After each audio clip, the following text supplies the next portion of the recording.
Avec Minispot, j'apprends tellement de choses. Avec Minispot, j'apprends tellement de choses. J'espère que mon Seigneur sera satisfait de moi.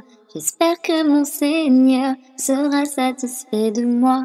Alhamdulillah, Alhamdulillah, Alhamdulillah, Alhamdulillah.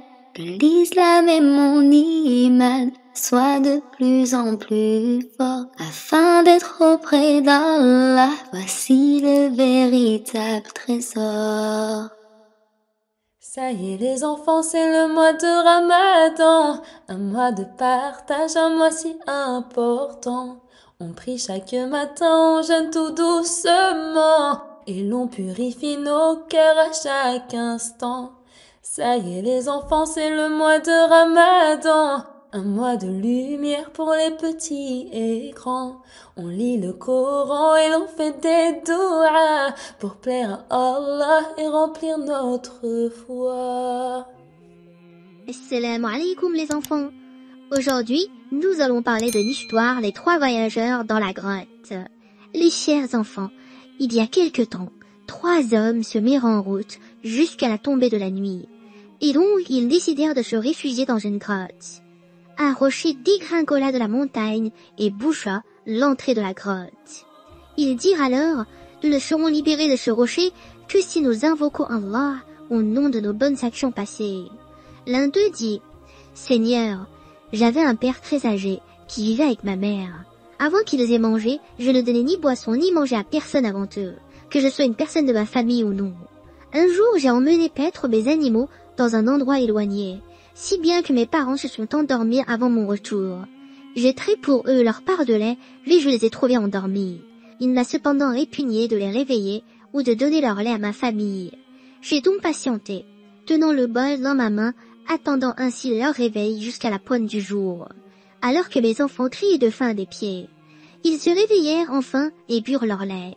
Seigneur, si j'ai fait cela dans l'espoir de voir ton visage, libère-nous de cette pierre qui nous emprisonne.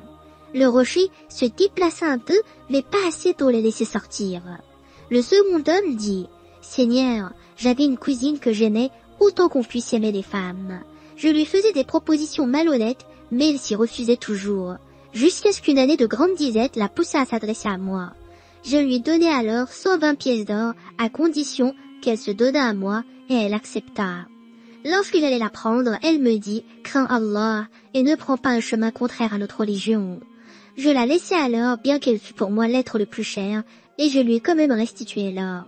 Seigneur, si j'ai fait cela dans l'espoir de voir ton visage, sors-nous de notre prison. Le rocher se déplaça encore un peu, mais pas assez pour les faire sortir.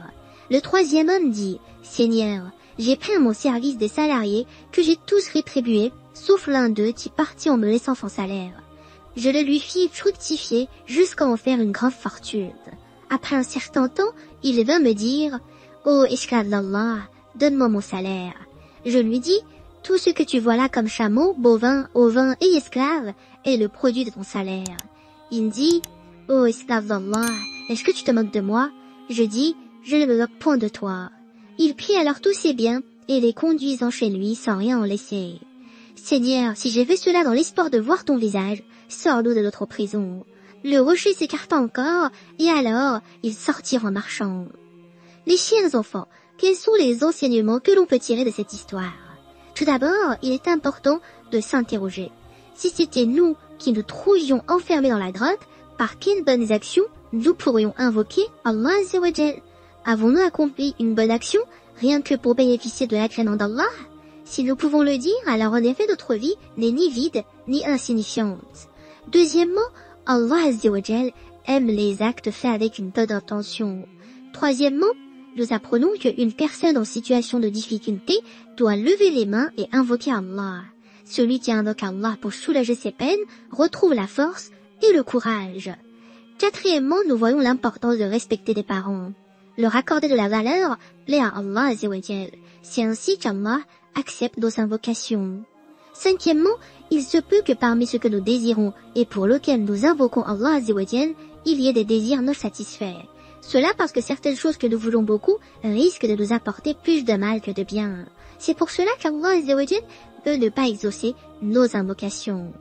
Sixièmement, nous apprenons qu'Allah Azzawajal ne place pas dans la difficulté les personnes qui agissent par sa crainte et qui évitent les péchés. Septièmement, comme l'a instruit notre prophète sallallahu alayhi wa sallam, il nous faut donner le droit du travailleur avant que sa sueur ne sèche. Septièmement, nous apprenons que faire du bien aux hommes est une bonne action, et cela plaît à Allah Azzawajal. N'oublions pas que le meilleur des humains est celui chez qui on trouve du bien. Et enfin, pour terminer les chers enfants, huitièmement, Allah Azzawajal ne laisse aucune bonne action vaine. Il rétribue ici-bas ou dans l'au-delà chacune des bonnes actions effectuées pour sa satisfaction. Et en effet, le prophète sallallahu alayhi wa sallam nous a dit « Rappelle-toi d'Allah dans ton aisance, et il se rappellera de toi lorsque tu seras dans la gêne. » Ce sera tout pour aujourd'hui les chers enfants. N'oubliez pas de vous abonner et d'activer les notifications. En attendant, prenez soin de vous ainsi que de vos parents et à très prochainement, Inch'Allah.